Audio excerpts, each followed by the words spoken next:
हर हर महादेव महाराज। हर हर महादेव, हर हर महादेव। महाराज, एक प्रश्न था आपसे। बोलिए। ये जो लोग काल सर्प दोष जो पूजा करते हैं, ये कोई कुछ रकम लेता है, कोई कुछ रकम लेता है, और ये क्या मतलब क्या होता है इसका? मैं समझ गया आप जो पूछना चाह रहे हैं।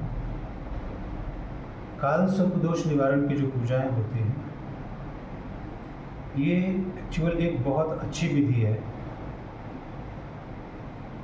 पर आपका प्रश्न ये है कि कोई मतलब 2000 लेता है, कोई 5000 लेता है, कोई 10,000 लेता है, कोई 20,000 अपने तरीके से करते हैं इसकी, ये पूजा वो करो, दान करो, ये करो, वो करो। बहुत सारी बाहर से लोग आते हैं, किसको समझता है, किसको नहीं समझता है।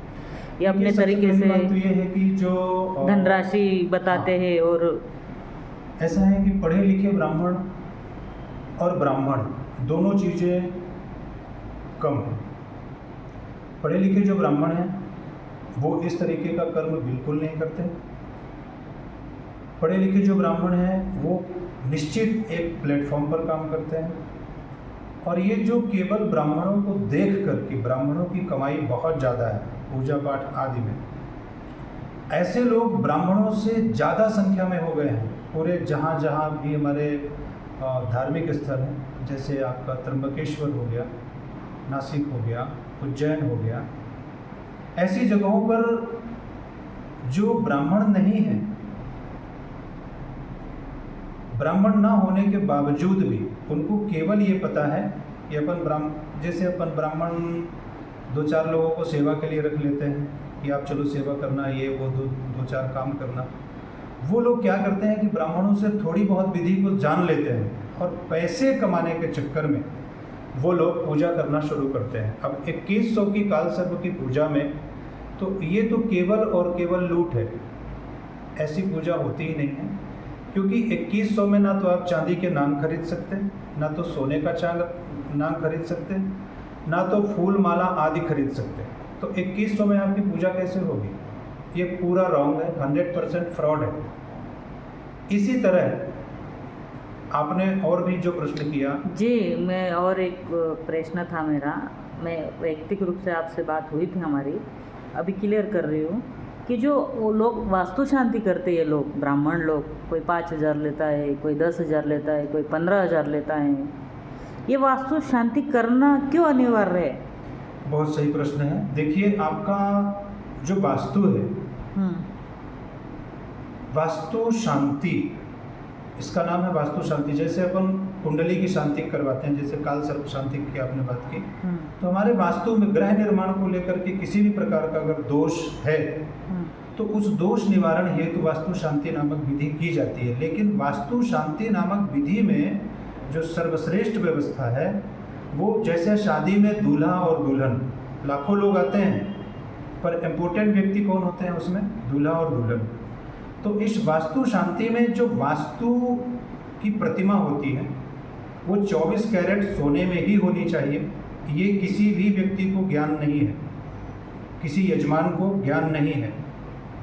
वो इसी कारण यजमानों को भी नॉलेज नहीं है और ब्राह्मणों को अपना काम कर लेना है, उनको बैठे नहीं रहना है। तो इक्यावन सौ आ रहा है तो 5100 में ही कर देंगे। जबकि वास्तु शांति में कम से कम 5 ब्राह्मण होने चाहिए, 7 चौरंग लगने चाहिए, 5 ब्राह्मणों की ये पूजा होती है। उसमें सोने का ही वास्तु होना चाहिए और पंचरत्न, पंचरत्न मतलब क्या क्या होना चाहिए?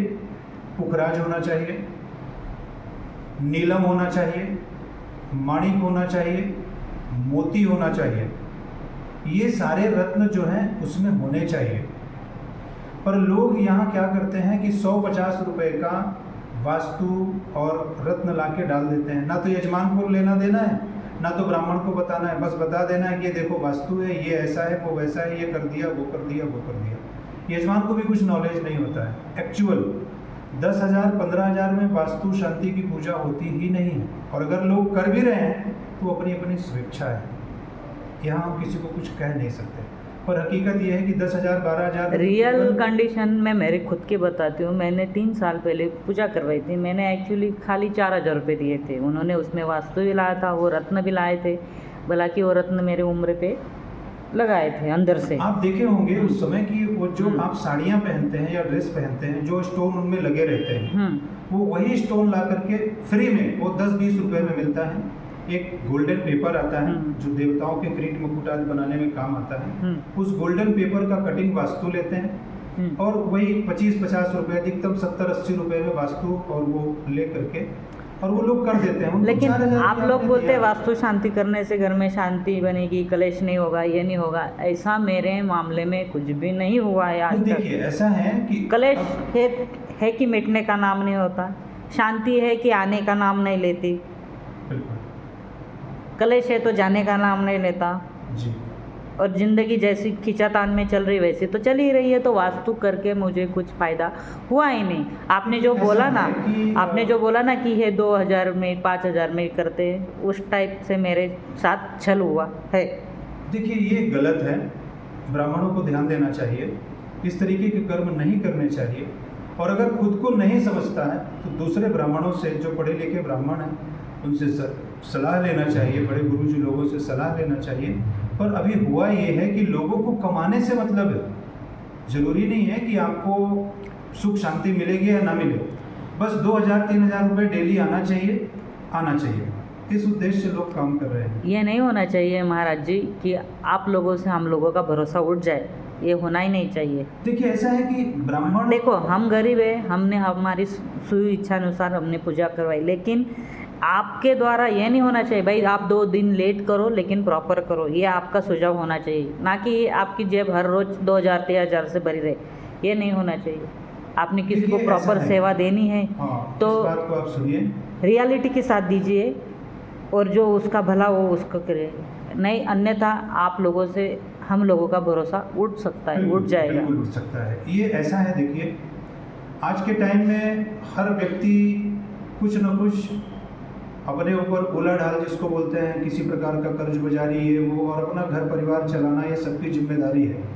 और प्राथमिक जिम्मेदारी को सबको ध्यान में रख के काम कर रहे हैं। अब जरूरी नहीं है कि अगर वो शास्त्र के हिसाब से काम करने जाएंगे तो उनको काम में ही कोई नहीं रखेगा। अब बड़े बड़े सिद्धियों का नाम लेने का और छोटे मोटे काम करके निकल जाने का तो आपका भरोसा नहीं उठेगा तो क्या उठेगा? बिल्कुल उठेगा, क्योंकि इसमें ब्राह्मण, पढ़े लिखे ब्राह्मणों की संख्या कम होने के कारण और अपढ़ मूर्ख ब्राह्मण जो कि नहीं जानते पूजा पाठ के बारे में, पर करना है, क्यों करना है कि वो भाई कर रहा है, बहुत कमा रहा है, मैं भी करूँगा, और उसको नॉलेज कुछ नहीं है। तो जो गंदा भी नॉलेज है, जो भी जिसका उसका देख के छोटा मोटा नॉलेज, वो 2-5 हज़ार पे काम करके और निकल जाते हैं, जबकि ऐसा नहीं होना चाहिए। विधि और शास्त्र के प्रमाण से ही होना चाहिए।